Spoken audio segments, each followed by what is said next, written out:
गुरुजी ध्यान दीजिए। हाँ ध्यान दे रहे हैं। आप बोलो, ध्यान है पूरा, बताओ। गुरुजी एक्चुअली ना मेरी फैमिली में थोड़ा सा काफ़ी सालों से ना ऐसा हो रहा है कि पहले मेरे भैया ख़त्म हो गए, उसके बाद अभी प्रेजेंट टाइम पे मेरी मम्मी ख़त्म हो गई। मतलब एक चीज़ नहीं समझ में आता है, अगर भगवान है तो मतलब इस तरीके से क्यों कि मतलब मेरे ही फैमिली में मेरे 2 ब्रदर थे, मेरी 2 मम्मी थी, मतलब मेरी मम्मी थी, मेरे 2 ब्रदर थे, एक ही मम्मी थी। तो पहले मेरे भैया ख़त्म हुए आज से 15 साल पहले, ठीक है। और फिर अभी 2 साल पहले मेरे छोटे वाले भाई ख़त्म हुए, उसके बाद फिर मतलब ऐसा फील ही नहीं आता है कि मतलब भगवान है इस टाइम पे। मतलब आप चाहते हैं कि कोई की मृत्यु ना हो? बात वो नहीं है, बात ये होती है कि मतलब एक टाइम होता है किसी के जाने का। ठीक है आपकी बात। अभी प्लेन हादसा हुआ, सब बच्चे से लेके बूढ़े तक जल गए, तो ये तो हादसा है, ये मृत्यु लोक है। आप जिस धरती पे खड़ी हो, इस धरती का नाम क्या है? मृत्यु लोक। हर व्यक्ति अपनी उम्र लेके पैदा होता है, जितना उसको ईश्वर ने टाइम दिया है रहता है, और फिर उसको बुला लेता है अपने पास। गुरुजी वो बात तो सही है, बट पता है मैं अपनी मम्मी के बिना रह नहीं पा रही हूँ। सही कितने बताओ, साल हो गए मम्मी को गए? अभी 1 साल नहीं हुआ, अक्टूबर में 1 साल हो जाएगा। क्या हो गया था आपकी माँ को? साइलेंट अटैक था। अटैक। और पिताजी हैं आपके? जी। और भाई बहन कितने हैं आप लोग? हम पहले तो 2 भाई थे, 3 बहनें हैं, अभी प्रेजेंट टाइम पे 3 बहनें हैं बस, और पापा। 2 भाई कहाँ गए? एक्सपायर हो गए दोनों भाई। उनको क्या हो गया? बड़े वाले भैया को करंट लगी थी, छोटे वाले भैया की किडनी फेल थी। सही है, दुख का पहाड़ है ये। माँ भी चली गई, भाई भी चला गया। पिता क्या करते हैं? कुछ नहीं, अभी करीब 1 साल पहले उनका भी एक्सीडेंट हुआ था, तो उस टाइम पे उनको थोड़ा सा मेजर था, तो इसकी वजह से उनके पैर में दिक्कत है, तो चल नहीं पाते। पहले उनका बिजनेस था, अभी नहीं है। मैं अभी जॉब कर रही हूँ, मेरा ग्रेजुएशन चल रहा है। मैं मतलब ये पूछना चाह रही थी, मतलब मैं आपको काफ़ी टाइम से देखती हूँ, बट आप जो चीज़ें बोलते हो मुझे ना उस चीज़ पे है यकीन है, बट ऐसा ना जब से मेरी मम्मी गई है ना, तो मतलब ऐसा लगता है कि दुनिया में कोई चीज़ है ही नहीं।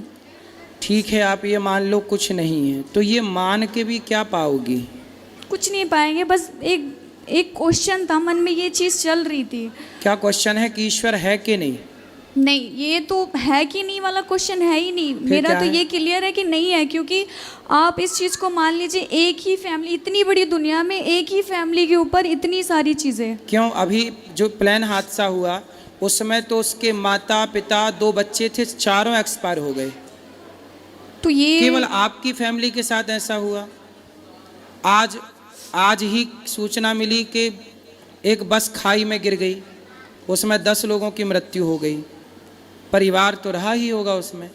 बेटा ये मृत्यु लोक है, मैं भी एक दिन मरूंगा, आप भी एक दिन मरेंगे, सबको मरना है। जब केदारनाथ में 2012 में 2013 में जब केदारनाथ में आया, वहाँ पे पानी इत्यादि का, तो बहुत लोग मारे गए थे, आपदा थी वो। अभी यूक्रेन युद्ध चल रहा है, रसिया यूक्रेन का, कितने लोग यूक्रेन में मारे गए, परिवार के परिवार, घर के ऊपर मिसाइलें गिर गई। पाकिस्तान में और हिंदुस्तान का भी युद्ध हुआ, कितने लोग मारे गए।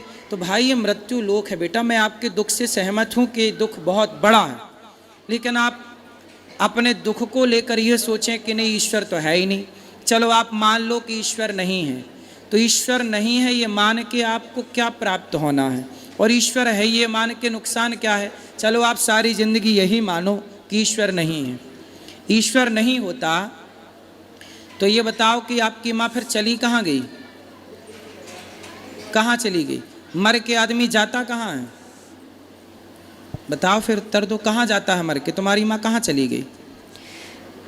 लोग कहते हैं कि मतलब जिस टाइम पे उनका हुआ था, तो ये चीज़ मतलब बोलते थे कि वो उनको स्वर्ग मिल गया, अब उनको इस योनि में जन्म नहीं मिलेगा। ये बताओ मरने के बाद आदमी कहाँ जाता है? आप अपने दिमाग से बताओ, कहाँ जाता है मरने के बाद? जहाँ तक अभी तक मैंने सुना है यही कहा जाता है कि मतलब कि भगवान के पास चले गए, अब तो ऐसा और आपकी माँ आई कहाँ से थी? वहीं से कहाँ से? भगवान के पास तो से। जहाँ से आई थी वहाँ चली गई। मैं अब ये अब नहीं- आप ये कह रही हो कि भगवान के घर से आई थी, भगवान के घर चली गई, और आप ये भी कह रही हो कि मैं ईश्वर को नहीं मानती। देखिए ये बात नहीं है कि मतलब भगवान के यहाँ चली गई, भगवान के यहाँ, मतलब मेरा मानना ये है, लोग ये, मैंने यही चीज़ बोली कि लोग ये कहते हैं कि मतलब कि वो भगवान के पास चली गई, भगवान के यहाँ से ही आई थी, बट एक ये चीज़ है ना कि बिलीव नहीं है, आपके मुझे believe- नहीं है। आपके बिलीव करने ना करने से क्या होगा? क्या उल्लू को सूर्य नजर आता है? नहीं, तो क्या ये मान लिया जाए कि सूर्य नहीं है क्योंकि उल्लू को दिखाई नहीं पड़ता? जैसे उल्लू को सूर्य नजर नहीं आता पर सूर्य तो है, इसी तरह अज्ञानवश कोई ईश्वर को नहीं देख पाता, वो उसके अज्ञान का दोष है। ईश्वर तो है, आप मानो ना मानो, सत्य तो है बेटा, आप स्वीकार करो या मत करो, ये सत्य है। हम मृत्यु लोक में बैठे हैं, हमें मरना पड़ेगा। आपकी माँ चली गई, भाई चले गए, ये बहुत बड़ा दुख है। हम आपके दुख में आपके साथ हैं, लेकिन आप कहो कि अब मैं ईश्वर को नहीं मानती। माँ जिंदा थी तब आप ईश्वर को मानती थी, भाई जिंदा था तब आप ईश्वर को मानती थी, अब ये चले गए तो आप ईश्वर को नहीं मानती। इसका मतलब तो ये हो गया कि आप ईश्वर की परिभाषा अपने हिसाब से तय करेंगी कि जब तक ईश्वर सब बेहतर रखेंगे तो हम ईश्वर को मान लेंगे, जब ईश्वर बेहतर नहीं रखेंगे तो हम ईश्वर को नहीं मानेंगे। ये तो परिभाषा आपने अपने हिसाब से मैनेज कर ली, जबकि परिभाषाएं हमारे हिसाब से नहीं होती। जो है वो है, आप उसे स्वीकार करो या मत करो। सुदामा इतने गरीब थे, नरसिंह मेहता का जवान बेटा मर गया, नरसिंह मेहता जी का जवान बेटा मर गया। लोगों ने कहा भाई रो लो, तुम्हारा बेटा मर गया। नरसिंह जी बोले क्यों रो लें भैया, कहाँ से आया था? बोले ईश्वर के घर। कहाँ चला गया? ईश्वर के घर। जब उसकी संपत्ति उसके पास चली गई तो मेरा तो था ही नहीं।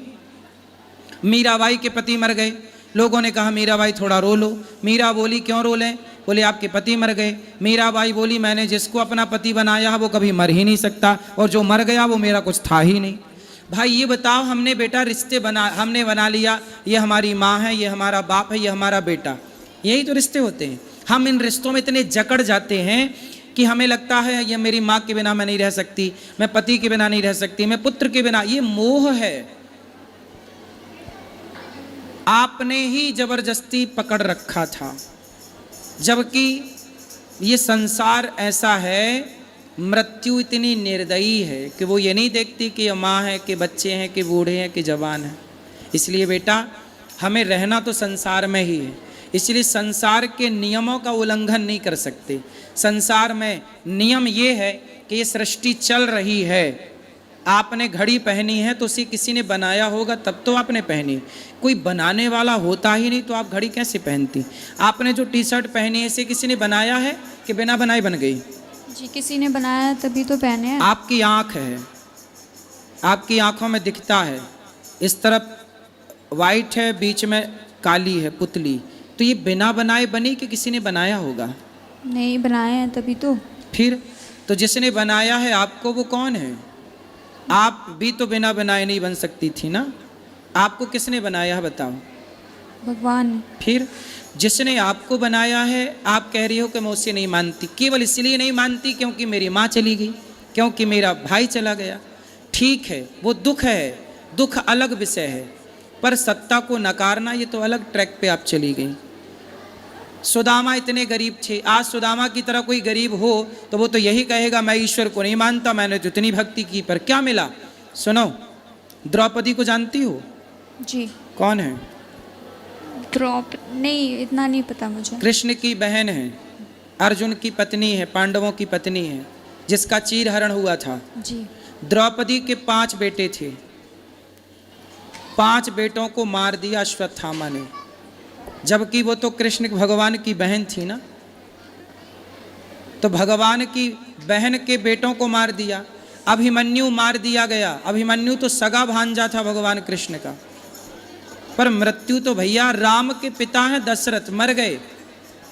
ये मृत्यु लोक में भैया जो आया है, चाहे वो भगवान का बाप ही क्यों ना हो, इस सच्चाई से तो गुजरना ही है ना अपने को। आपकी माँ का जितना टाइम था, आप ये क्यों नहीं सोचती कि आपकी माँ को तब मर जाती वो जब आप पैदा हुई थी, आपने माँ का मुंह ही ना देखा होता तब माँ मर जाती तो आप कर क्या लेती? पर भगवान ने आप पर दया की और इतने वर्षों के लिए माँ का सुख आपको दिया, माँ का दूध दिया, माँ की गोद दी, माँ का लाड़ जो दिया है, क्या उसका थैंक यू आपने किया? जो नहीं दिया उसकी शिकायत है बेटा। इसलिए भगवान का चिंतन करो और मन लगा के काम करो। माँ बाप के सपने आप साकार करो पढ़ लिख कर। ईश्वर को कोसने से कुछ ना होगा। कोसते रहो सारी जिंदगी, बैठे कोसते रहना, क्या हो जाएगा? ईश्वर तो ऐसी सत्ता है, कोई उसे माने ना माने उसका क्या बिगड़ रहा है? ईश्वर अपने, देखो आप ये क्यों नहीं सोचती हो, जो व्यक्ति कोई पाप करता है तो उसके पाप का दंड उसे मिलना चाहिए कि नहीं? मिलना चाहिए। मिलना चाहिए। तो बेटा कभी कोई पाप हमसे होते हैं जिस पाप के कारण हमारी माँ हमसे चली जा, हम बिना माँ के हो जाते हैं। अब जो बच्चा पैदा होती उसकी माँ मर गई, क्यों मर गई भैया? इसको माँ का प्यार नहीं मिला, मतलब इसके भाग्य में माँ का सुख था ही नहीं। क्यों नहीं था? क्योंकि इसके पिछले जन्म का कोई ऐसा कर्म रहा होगा जिस कर्म से इसकी माँ का सुख इसे नहीं मिलना था। आप ये भी तो सोचो कि आप आज खड़ी हो, तो आप आज खड़ी हो यहाँ, इसके पहले भी आप कुछ कर रही थी, पिछले जन्म में कोई कर्म आप कर रही थी, उस कर्म के कारण आपको ये जन्म मिला। इस जन्म में माँ नहीं मिली, भाई मिला, इतना दुख मिला। भाई ये कर्म दंड है ना बेटा। भीष्म पितामह ने बाणों की सैया पे क्यों लेटे? क्योंकि इस पिछले किसी जन्म में सांप को फेंक दिया कांटों के ढेर में। जब हम कोई पाप करते हैं तो पाप का दंड हमें तो मिलता ही है ना बेटा, दुख के रूप में। आपको दुख हो रहा है तो ये दुख क्या है?